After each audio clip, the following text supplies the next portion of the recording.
हैरान थी कि ये दुनिया छोड़ने से पहले सर 4 साल बेड पे थे किसी हेड इंजरी के कारण, ज़ीरो काम और लाखों इनकम आ रही है।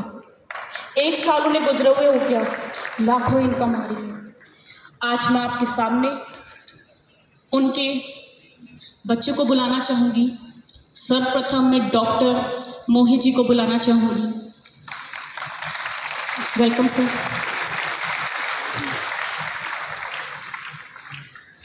Good afternoon, everyone. Jai RCM. Yes. My name is Dr. Mohit Singh, son of Priyaprata Singh and Mrs. Seema Singh. और जय RCM. और मैं पहले आपको आज अपने RCM के एक्सपीरियंस मैंने जो लाइफ में देखा है RCM से जुड़ा जो भी है वो आज शेयर करता हूँ आप लोगों से। ये बात है 2001 की, जब मेरे डैड प्रिंसिपल थे, तो उसी वक्त मेरी मम्मी ने भी हमारे कारण एक स्कूल की शुरुआत की थी। और उस स्कूल में जून का महीना था, बहुत गर्मी का महीना था। और जैसा बोलते हैं कि भगवान हर जगह नहीं हो सकते आपके लिए, लेकिन भगवान के रूप में मिस्टर BC छाबड़ा सर उस वक्त हमारे मम्मी के स्कूल में आए थे।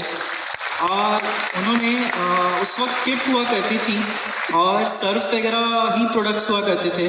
वो प्रोडक्ट किट दे करके उन्होंने मेरे पापा को, मम्मा को प्लान बताना स्टार्ट कर दिया। और वो प्लान धीरे धीरे उन लोग समझने लगे। लेकिन उसी बीच मेरी मम्मा ने उस किट में से कपड़ा निकाल करके मिस्टर BC छाबड़ा सर को टोक दिया कि कपड़ा उतना पसंद नहीं आ रहा है मुझे। पर BC छाबड़ा सर की वो लाइन है कि आज हम इस स्टेज पे खड़े हैं। उन्होंने उस वक्त ये बोला कि मैडम, मैं आपको सोने की खदान दिखा रहा हूँ, आप कोयला खोज रही हैं। पर आज की डेट में ये मैंने सुनी बात, मुझे याद नहीं उतना, पर मुझे इतना याद है कि सर ज़रूर स्कूल आए थे उस वक्त। और फिर डैड ने प्लान समझना स्टार्ट किया। लेकिन ऑलरेडी सर की इतनी बड़ी बात मम्मी के बाद मन में बैठ चुकी थी, हिट कर चुकी थी। और उन्होंने उनको कन्विंस कर लिया कि प्रिंसिपल रहते हुए भी साथ साथ RCM को किया जा सकता है, क्योंकि इसमें इन्वेस्टमेंट की ज़रूरत नहीं है। और उनको तभी बहुत अच्छे से पता था कि हमारे पास इन्वेस्टमेंट के लिए तब कुछ नहीं था। तो कहते हैं ना, there is nothing to lose. जब खोने के लिए कुछ है ही नहीं तो डर किस बात का। तो फिर उन्होंने इस बिज़नेस को स्टार्ट किया। और फिर वो उसी बीच उनका बिज़नेस अच्छे से चलने लगा। और उसी बीच DPS प्रिंसिपल के पद के रूप में वो जम्मू चले गए। और उसी दौरान बिहार में बहुत अच्छा रिस्पांस मिलने लगा। किट की सेल बहुत अच्छी होने लगी, बम्पर सेल होने लगी। और बिहार के लोगों ने, यूपी के लखनऊ के लोगों ने काफ़ी रिस्पांस अच्छा दिया। और धीरे धीरे बिज़नेस आगे बढ़ता चला गया। और फिर उसी बीच हमारे मम्मी पापा का मेन फोकस था कि हमारे लाइफस्टाइल अपग्रेडेशन के साथ साथ हमारी एजुकेशन पे उनका बहुत ज़्यादा फोकस था। और उनको हमेशा एक चिंता लगी रहती थी कि इतना पैसा कहाँ से लाएंगे कि बड़े बड़े स्कूलों में तुम्हें पढ़ा सकें। उसी वजह से जिस स्कूल में सर आए थे वो मम्मी ने स्कूल स्टार्ट किया था। और फिर उन्होंने सोचा कि अब जब RCM से ठीक ठाक पैसा आने लगा, अच्छा खासा पैसा आने लगा, तो उन्होंने वो स्कूल के साथ साथ RCM को फुल टाइम किया। और DPS जब बिहार से अच्छा रिस्पांस आने लगा तो कम्प्लीटली उन्होंने अपनी जॉब को छोड़ दिया।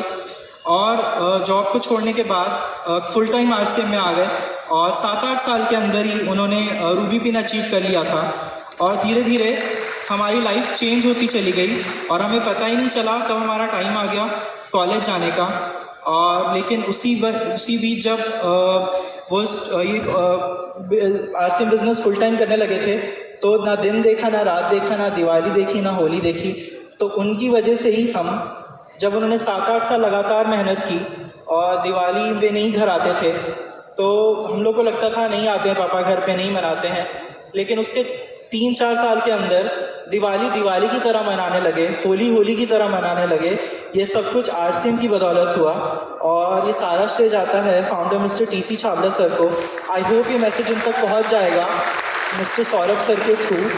और all thanks to mister BC Chhabra sir, जो उन्होंने इस बिज़नेस को दिया और उस वजह से ये सब हो पाया। और फिर बात आती है अब मेरे कॉलेज जाने की। फिर उस वक्त जब मैं अपने कॉलेज के लिए फॉर्म्स वगैरह फिल कर रहा था, तो डैड की हेल्थ ठीक नहीं रहती थी। तब धीरे धीरे उनको इंजरी के कारण थोड़ा मूवमेंट डिसऑर्डर होने लगा। तो फिर हमें कहीं ना कहीं चिंता लगी रहती थी, मम्मा को चिंता लगी रहती थी कि आखिर कैसे होगा।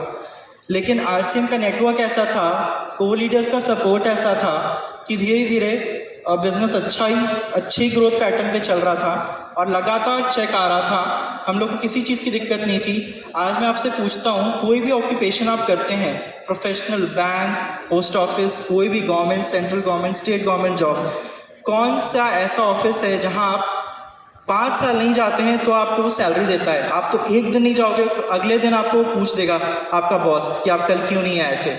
लेकिन ये को-लीडर्स का ऐसा सपोर्ट था, उन्होंने कभी पीछे मुड़ के नहीं पूछा कि सर क्यों नहीं आते हैं मीटिंग में। सर आजकल कोई भी प्लान समझने, कोई न्यूट्रीचार्ज प्रोग्राम की ट्रेनिंग में सब छोड़ दिया उन्होंने।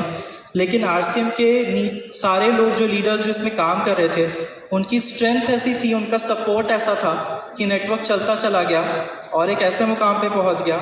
और फिर उसी बीच अनफॉर्चुनेटली लास्ट ईयर पापा की सितंबर 2023 में डेथ हो गई और कंपनी ने खुद फ्रंट फुट पे आकर के बोला कि हम सारे डॉक्यूमेंट्स आप हमें मेल कीजिए, हम बहुत रेडी हैं इसको पेन ट्रांसफ़र करने के लिए। और उन्होंने खुद इस फॉर्मेलिटीज़ में जितना भी पेपर वर्क था, कंपनी के जितने भी सारे एग्जीक्यूटिव्स हैं, एम्प्लॉयज़ हैं, उन सब की इसमें मेहनत लगी है। पिछले 6 महीने के अंदर उस मेहनत के साथ उन्होंने इस पेन को ट्रांसफ़र करा दिया पेपर वर्क कराने के साथ साथ, और उसके लिए मैं बहुत शुक्रगुजार हूँ कंपनी का और कंपनी की ऐसी पॉलिसी का कि आज मैं आप सबके सामने सब खड़े होकर स्टेज पे बोल पा रहा हूँ। नहीं तो शायद मैं लास्ट ईयर ही हम लोग इस कंपनी को एग्जिट कर जाते। लेकिन इस कंपनी की ऐसी पॉलिसी है कि ये next generation to generation transfer होती है। और आप लोगों से एक उम्मीद करता हूँ कि इसमें क्या होता है ना कि आप कुछ टाइम में ही आरसीएम जब करने लगते हैं तो फिर आपको ऐसा लगने लगता है कि पिन नहीं बढ़ रहा है, ग्रोथ नहीं हो रही है, तो फिर अब क्या करें, अब कैसे आगे बढ़ें।